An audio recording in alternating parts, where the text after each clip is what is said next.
Hi అండి, అందరికి ఎలా ఉన్నారు? బాగున్నారా? మీకైతే ఇప్పుడు కృష్ణా నది చూపిస్తున్నాను. చూడండి అసలు ఎంత బాగుందో.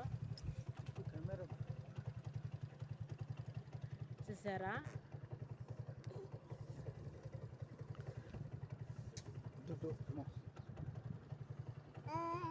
మఠం పెళ్ళి అంటారు దీన్ని, మట్టపల్లి అంటారు.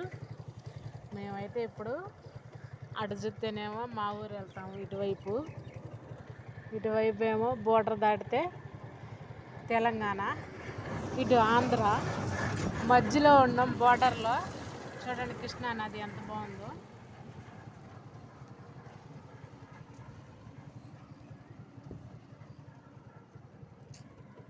కృష్ణమ్మ తల్లి బాగుంది కదా. బాయ్ బాయ్ చెప్పండి అందరూ. బాయ్ ధనుష్ బాయ్ చెప్పు.